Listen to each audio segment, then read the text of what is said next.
For 18 years, I built and maintained every part of my company's IT system, from scratch. I knew the code inside and out. I designed the network, the backups, the security.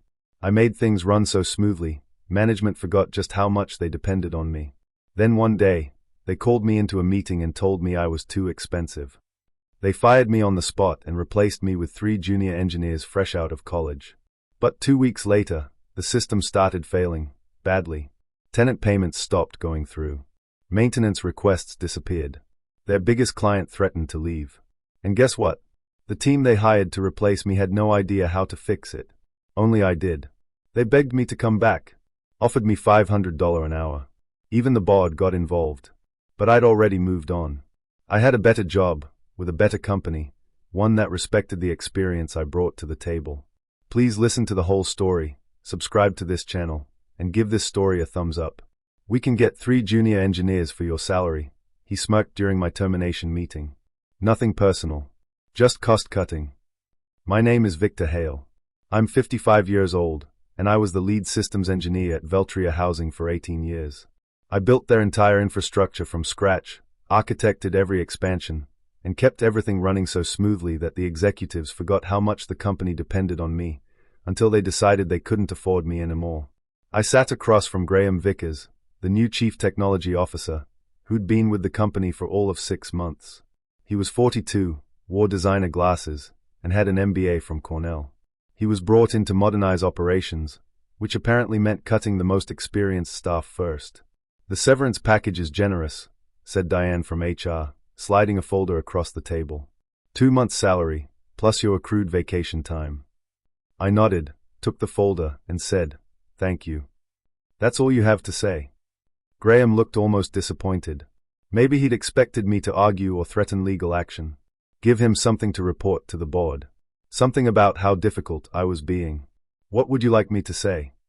Most people in your position have questions. Concerns. I shrugged.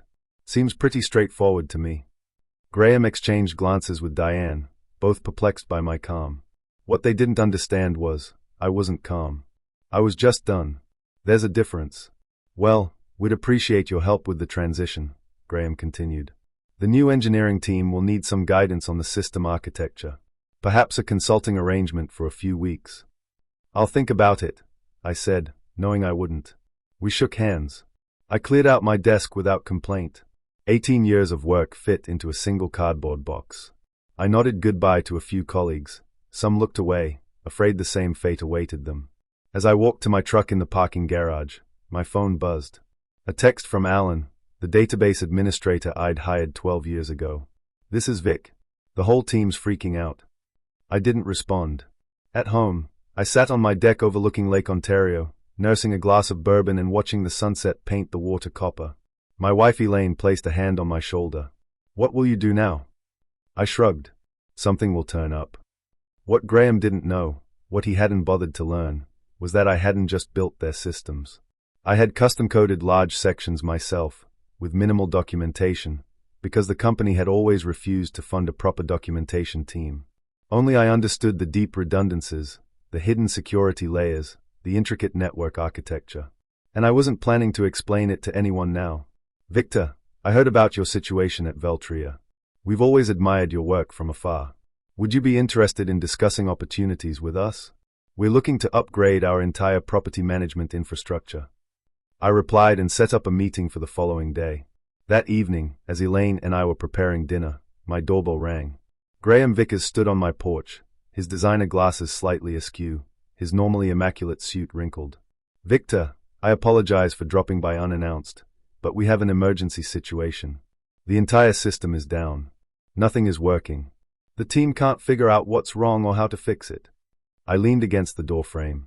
"That sounds serious." "It is. We need your help. The board has authorized me to offer you a substantial consulting fee, $500 per hour. Whatever it takes." I thought about the cardboard box in my garage, 18 years of work reduced to a few mementos. I thought about, nothing personal, just cost-cutting. I thought about the documentation team they'd never approved. "I'm sorry to hear about your troubles," I said quietly, "but I have an interview tomorrow. Something will turn up, just like I thought." I closed the door on his stunned face and went back to making dinner. For the first time since my termination, I felt a sense of peace wash over me. Not satisfaction, not vindication, just clarity. I wasn't going to help them fix what they'd broken. The interview with Lawrence Devlin went better than expected. We met at a coffee shop in downtown Rochester, away from both companies' offices. "I've followed your work for years," Lawrence said, stirring his coffee. "That integrated property management system you built at Veltria is legendary in our industry. Nobody else has anything close to it." "Thank you," I said. "It took time." "That's what I want to talk about, time. We're looking to build something similar, but we don't want to start from scratch. We need someone who understands the architecture, the integration points, the security layers. Someone who can build us something better than what's out there." "I'm interested." Lawrence smiled. "Good.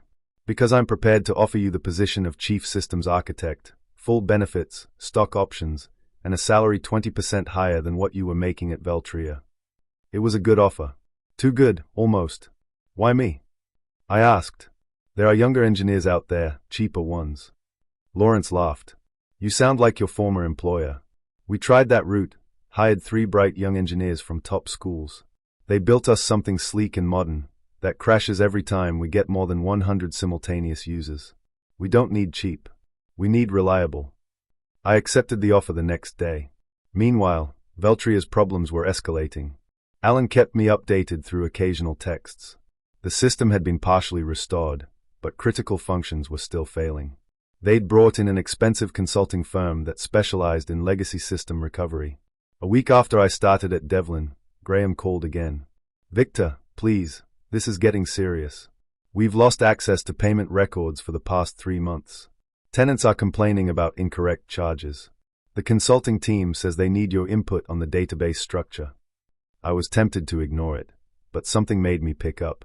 "Graham, I'm employed elsewhere now. Exclusive contract. I'm afraid I can't help you. We'll double whatever they are paying you, for just 2 days of your time." "It's not about the money." "Then what is it about? Revenge? Are you enjoying watching us struggle?" I paused, considering my answer carefully. "No, Graham. I'm not enjoying it. But you made a business decision. You decided my experience wasn't worth the cost. Now you're discovering what that actually means. The board wants to discuss bringing you back, full salary, plus a signing bonus." For a moment, I felt a flicker of satisfaction. But it quickly faded. Going back would solve nothing. The same executives who decided I was expendable would be waiting for the next opportunity to cut costs. "I appreciate the offer, but I've made a commitment to Devlin Systems." Graham's voice hardened. "You know there could be legal implications if we discover you intentionally made our systems difficult to maintain. Non-compete clauses, intellectual property concerns." There it was, the threat I'd been expecting. "The system is exactly as it was when the company repeatedly denied my requests for a documentation team," I replied evenly. "Every line of code belongs to Veltria, as specified in my employment contract. I've taken nothing with me except my experience. But feel free to have your lawyers contact mine." I hung up, hands shaking slightly, not from fear, but from anger I hadn't allowed myself to feel until now. The accusation that I'd somehow sabotaged them was the final insult.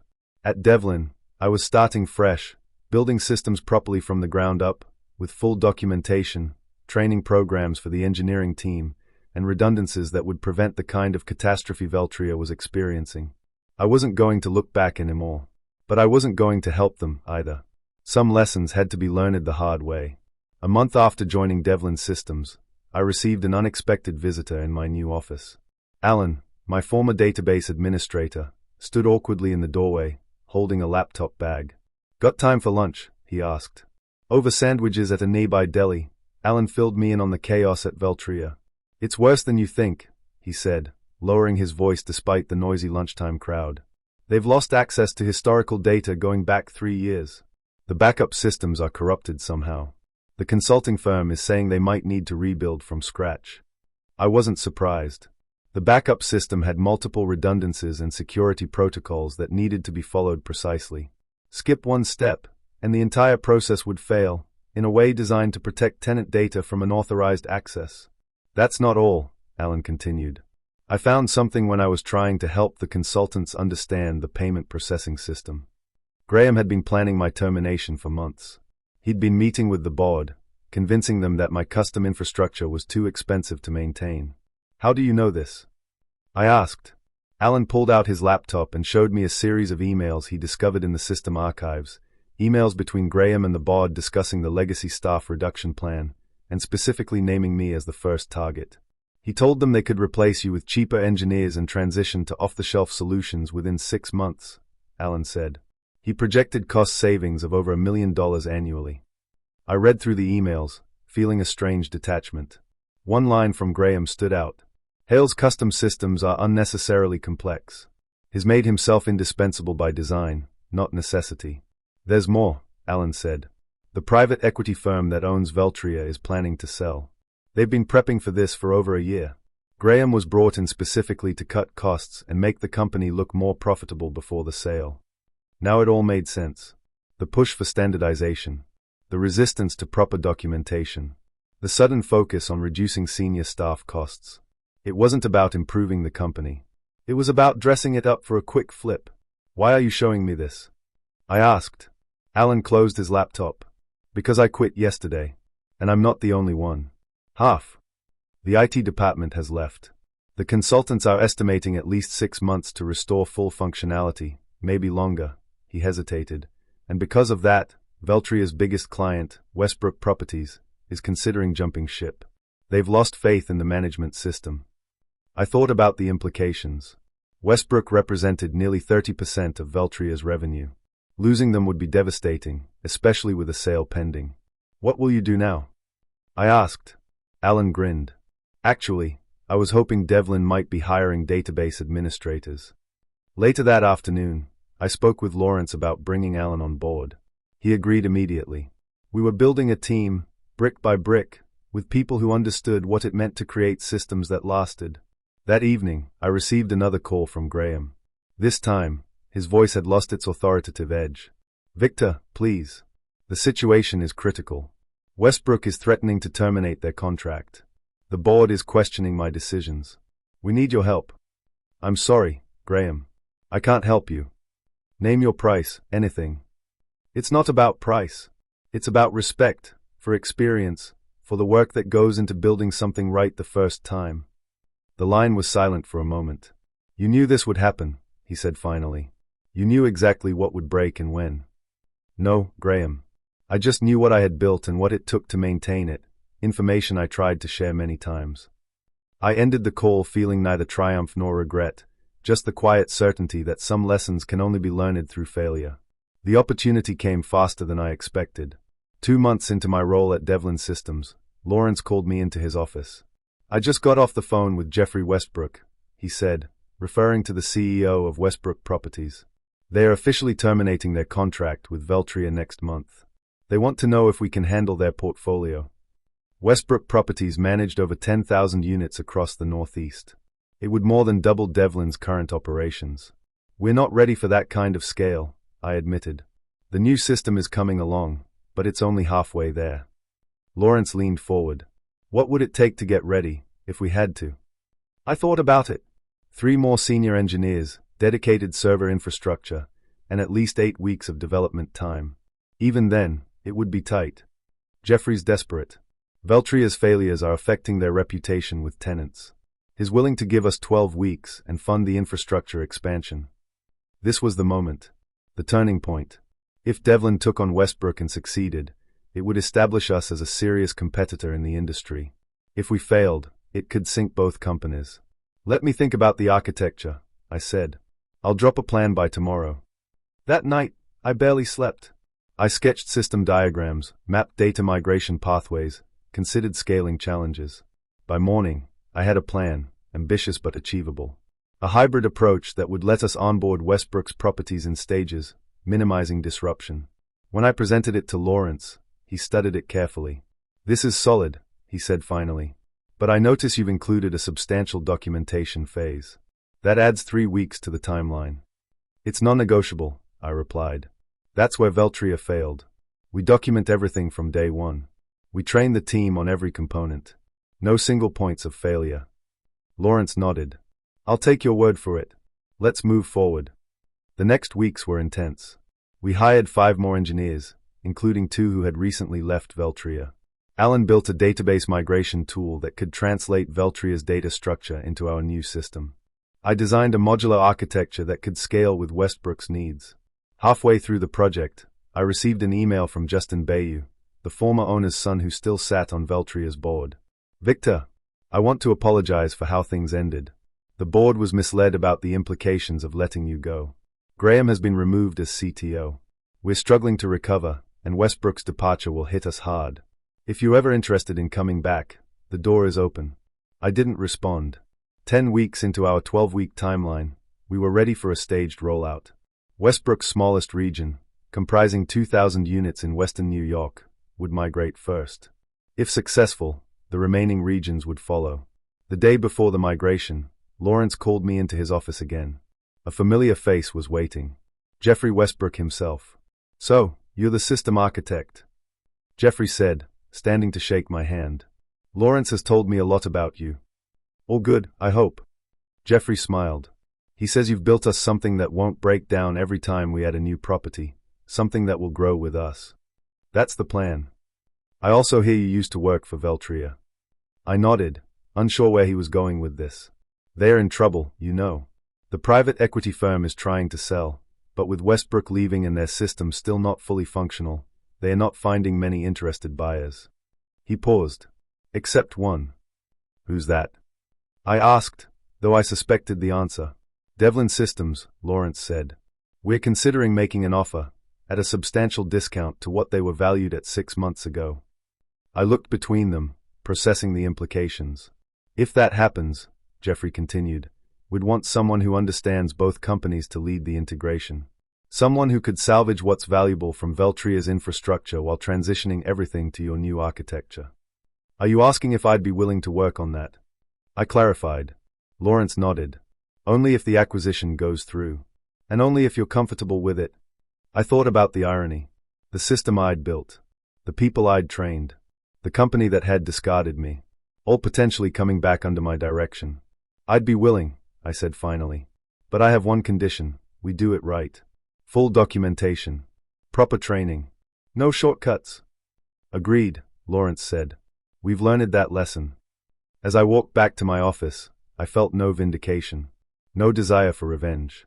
Just the simple satisfaction of knowing that good work, done right, eventually speaks for itself. 6 months later, I stood in the lobby of what had once been Veltria Housing's headquarters.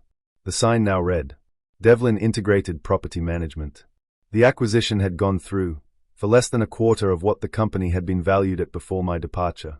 Lawrence and I walked through the office, greeting former Veltria employees who would be staying on through the transition. Some looked away awkwardly. Others smiled with relief. A few, those who had worked closely with me over the years, nodded with quiet understanding. Graham was gone, along with most of the executive team that had approved my termination.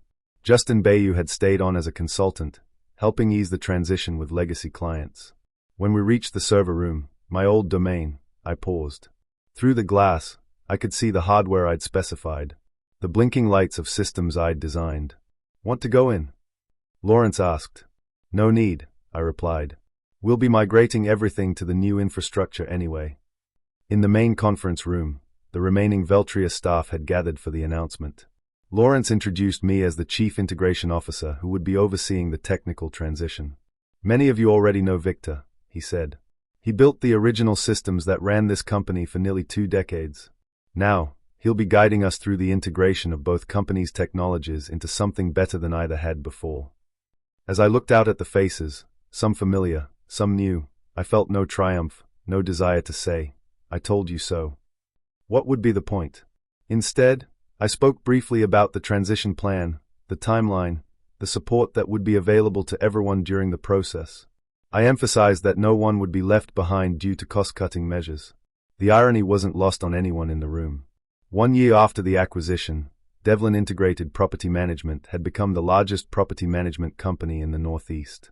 The migration was complete, with all properties now running on the new system I designed, fully documented, properly staffed, and functioning smoothly.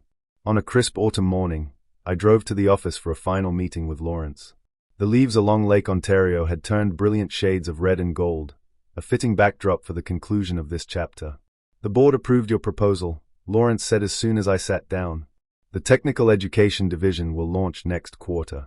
You'll have full autonomy to design the curriculum and hire instructors. This had been my condition for staying after the integration was complete, not a higher title or more money, but the creation of a division dedicated to training the next generation of systems engineers and architects. Teaching them not just how to code, but how to build things meant to last. Thank you, I said. That means a lot. No, thank you, Lawrence replied. What you've built here, it's remarkable. Not just the technology, but the culture around it, the documentation, the knowledge sharing, the emphasis on quality over quick fixes. Later that afternoon, I cleared out my integration office. Unlike my hasty exit from Veltria, this was a planned transition to my new role. As I packed my things, Justin Bayou knocked on the door. Got a minute? He asked. We walked to the small courtyard outside the building. My father asked about you, he said. He's retired in Florida now, but he still follows company news. He was glad to hear you were back, in a manner of speaking. How is Harold? I asked. Good. Fishing a lot. Justin paused. He always said letting you go would be the biggest mistake this company could make. Turns out he was right. I nodded, unsure what to say. I learned something from all this, Justin continued. Value isn't always visible until it's gone. As I drove home along the lakeshore, I thought about value of the systems built to last, and the people who build them. I hadn't sought revenge. I hadn't needed to. I'd simply moved forward, building something better. Something that would outlast any individual decision or short-term thinking. Sometimes, the best response to being undervalued is simply to prove your worth elsewhere, and let the results speak for themselves.